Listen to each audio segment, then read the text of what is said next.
When the trailer for Brave came out, nobody knew what to think of it. It was mostly shadowed in secrecy, but that just made us all the more intrigued. It didn't look like anything that Pixar had done before. The tone looked different, the environment looked different, the designs looked different. It looked like something almost out of a Miyazaki film. So naturally, a lot of audiences got excited. And as more trailers came out, we got less and less information about what the film was actually about.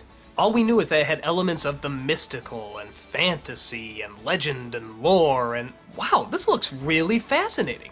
So, what did everybody think of the film when it finally premiered? And what did I think of the film when it finally premiered? Ish. I think I'm a little bit more optimistic about the stuff that's good in it, but yeah, there's a lot of stuff that seems really rushed and kind of cluttered, and I heard the film went through like a lot of directors and writers and tossed from person to person, and it kind of shows, and does that mean it's not worth checking out? Not necessarily. Let's look at the story. Alright, so this story that looks so different and new is about a princess. Gee, haven't seen that from Disney yet. But this particular one doesn't want to be a princess. Gee, haven't seen that from Disney yet. But she's adventurous and free-spirited. Gee, haven't seen that from Disney before. She has to be forced to marry somebody. Gee, haven't seen that from Oh, and the mother turns into a bear. Oh, for God's sake, that one wasn't even a hit! Why are you ripping off stuff you already know failed? But perhaps I'm rushing it a bit. Okay, the slower version. There's a princess in Scotland who doesn't get along very well with her mother. Or at least, she used to. Until she turned into a teenager and decided that she wants to do things her way and not her mother's way. Her father, who's a bit of a likable barbarian, could really care less. But her mother believes in the old traditions and holds them very close to her heart just as much as her mother did. So it's not really the case of just evil parent as much as extreme misunderstandings. The princess, of course, doesn't want to follow her mother's path and wants to be allowed to choose who she wants to marry. So she comes across a witch in the woods who tells her that she can get her way if she has her mother eat a certain magical dish. She tricks the mother into trying it, and what do you know, she turns into a bear. They tried to have the witch change her back, but sadly she has disappeared and is nowhere to be found. So it's up to the daughter and the mother to figure out exactly what they have to do in order to get her back to normal. The marketing also shows our main character constantly holding a bow and arrow, like she's adventurous and she gets stuff done, a real badass. That is not the case. While I certainly wouldn't describe her as weak, she still doesn't do anything particularly different or really that kick-ass-ish. She's just sort of nice, but rebellious, complains, but wants to do things right. Honestly, just like every other Disney princess. Aside from her design, which is a very cool design, there's not a whole lot to her. At least, not as much as the marketing was leading on. Now, in this movie's favor, I do give it credit for tackling a relationship you don't see much in Disney films, or even in fairy tales for that matter. The mother-daughter relationship. It's usually the daughter-father, or sister-brother, brother-brother, sister-sister. Bottom line, the mother's usually dead. I'm not sure why there's not a lot of mother-daughter relationships out there. Do they just assume mothers and daughters always get along and there's no conflict? Well, this one does address it. But the downside is that through a lot of the film, just like with everything else, it does seem kind of rushed and half-assed at times. For example, there's a scene where she goes riding out on a horse and enjoys the landscapes of Scotland.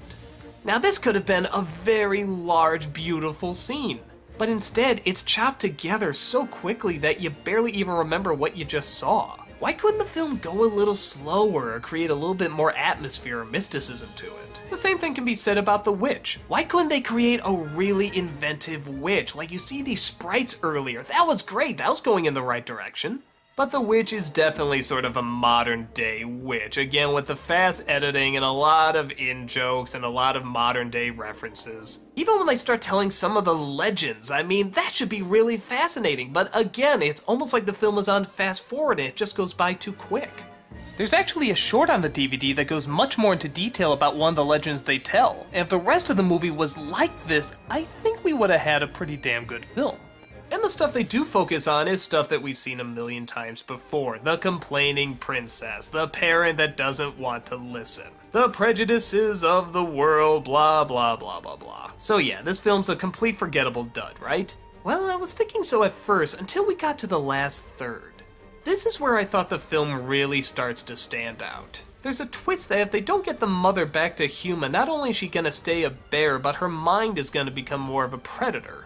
so there's a constant battle between keeping her humanity and giving in to her inner carnivore. But on top of that, the resolution of the film I actually think is very clever. Usually films like this always have the same climax. The person who's taught to be peaceful and polite ultimately at the end has to use violence to get what the person wants. Been there, done that.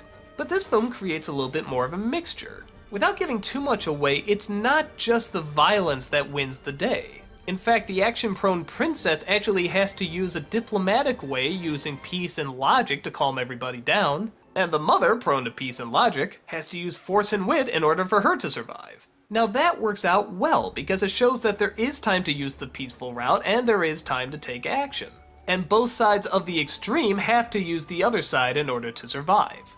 I also like the fact that you're kind of waiting for her to see the one thing in one of the suitors that's gonna win her over, and yeah, that'll be the perfect match. But no. In the end, it's still decided she'll marry when she's ready, and who she wants to marry, if she marries at all. I thought that was good stuff that they touched upon without having to rub it too much in your face. But the downside is you do have to get through 2/3 of a movie constantly rubbing everything else in your face. And while it's not the worst, it just sort of seems like everyone's trying to tell their own side of the story in their own particular way, and it just comes out as a bit of a mess. Some jokes work, some characters are memorable, some of the shots of Scotland are incredibly pretty to look at, but I think the film just needed more focus. If they took out some of the stuff we've seen before and instead replaced it with maybe just taking those few elements that work really well and expanding on them, I think we would have had a more decent film. But for what it is, it's not horrible. I dare even say it's not even really that bad. I think getting to the third is worth it, it's just sort of sitting through a lot of mediocrity in order to get there. And the stuff it does different, I think actually does deserve more credit than it gets. I'm glad I saw it, I don't think I see it again, but I think it's worth at least one sit through.